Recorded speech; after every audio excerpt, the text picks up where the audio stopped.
Hello everyone! Have you ever come across an old pair of pruning shears that's been left forgotten for days and didn't know what to do with it?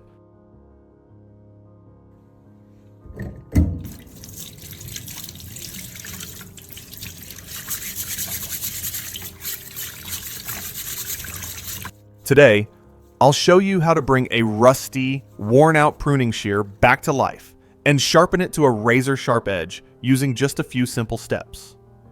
The first thing to do is wash it thoroughly to remove all the mud, dirt, and built-up grime. Once it's clean, you can clearly see that the cutting edges are dull, uneven, and heavily worn from years of use. First, you take a regular electrical wire with a blue alligator clip on one end. On the other end, you strip off about ½ an inch of insulation.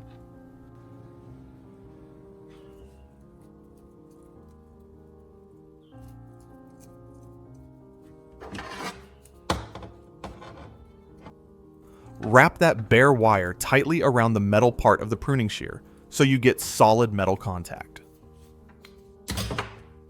Next, you grab a second electrical wire with an orange alligator clip on one end. On the other end, you attach it firmly to a small piece of steel, like a scrap bolt or flat metal strip.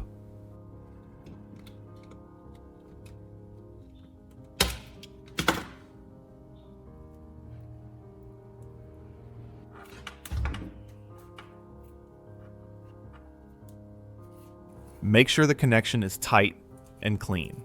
This piece of metal will take the hit during the process instead of your pruning shear, and that is what helps pull the rust away. I'd like to hear where you're from. Drop your city and state below so I know how far this video is reaching. Now you pour clean water into a plastic tray.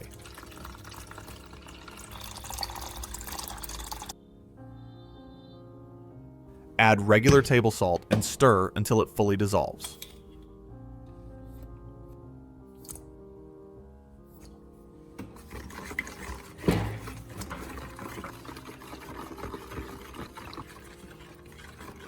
Place the pruning shear into the salt water, then place the steel piece in as well. Make sure the two pieces stay apart and do not touch. Now you take a 12-volt car battery. Clip the blue wire to the negative terminal and the orange wire to the positive terminal. Set everything in a well-ventilated spot and let the electrolysis start working.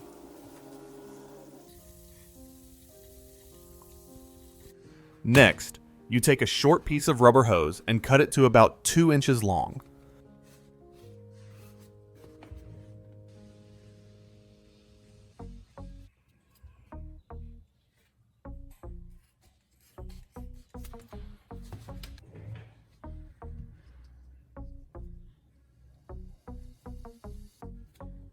Slide it into the drill chuck and tighten it down so it stays centered. This rubber piece will act as a soft base for sharpening without damaging the blade. Now, you turn on the drill and lightly sand the rubber hose.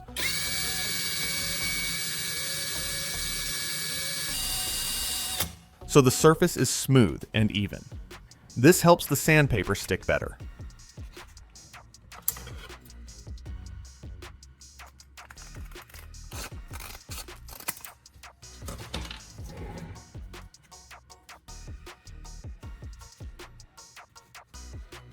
Turn the drill off and apply a thin, even layer of super glue around the rubber.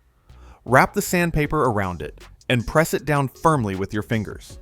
Give it a minute to set so it stays secure when the drill starts spinning.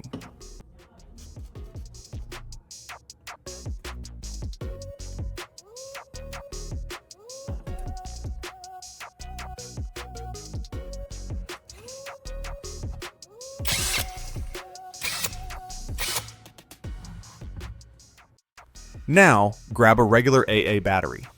Carefully peel off the outer wrapper and set it aside. You only need the metal core inside.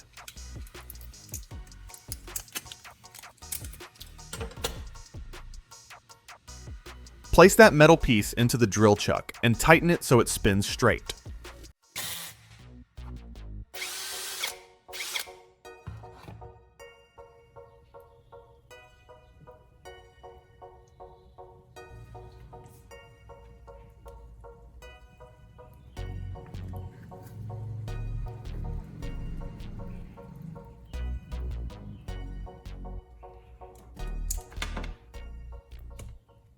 Next, take the pruning shear out of the salt water. Rinse it well under clean water to wash off any residue.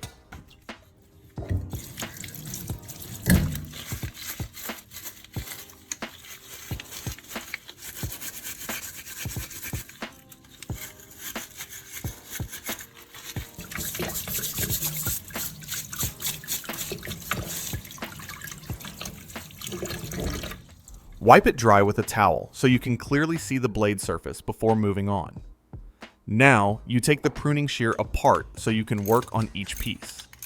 Lay the parts on the bench and look closely at the blade surface.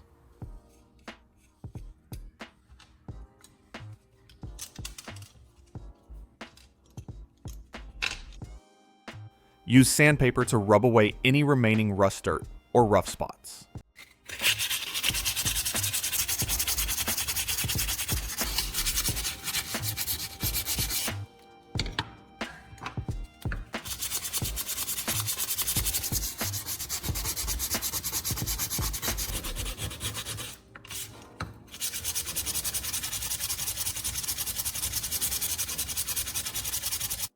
Move in smooth, steady strokes and let the paper do the work. You want the metal clean, and even so, the edge sharpens the right way when you start grinding.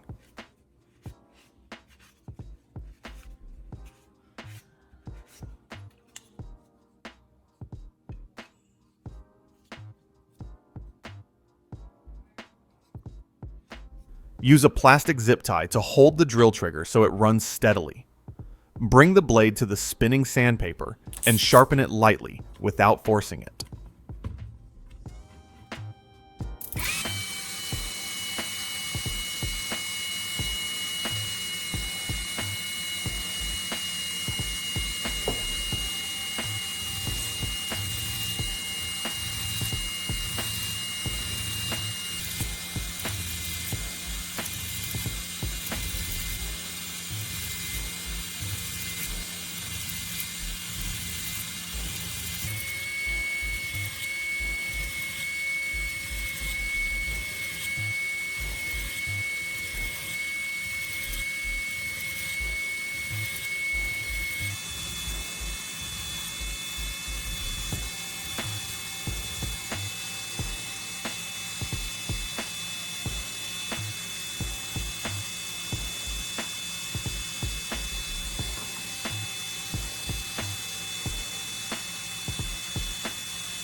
Now add a small amount of toothpaste to the metal battery core that is spinning in the drill.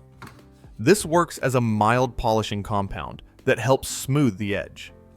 Hold the blade gently against the rotating surface and move it slowly so you polish evenly.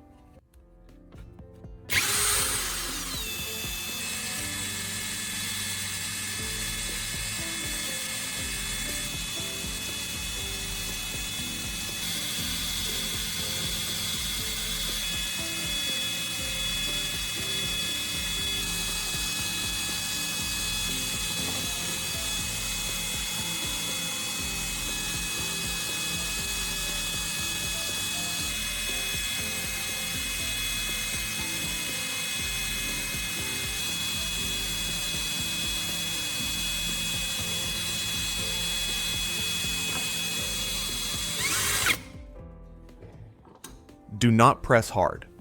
Let the motion do the work. After a few passes, stop and wipe the blade clean with a dry cloth. Check the edge with your finger and look for a smooth, consistent shine. If needed, repeat once more. When you are satisfied, wipe everything dry and put the pruning shear back together. Make sure the parts move freely and line up the way they should.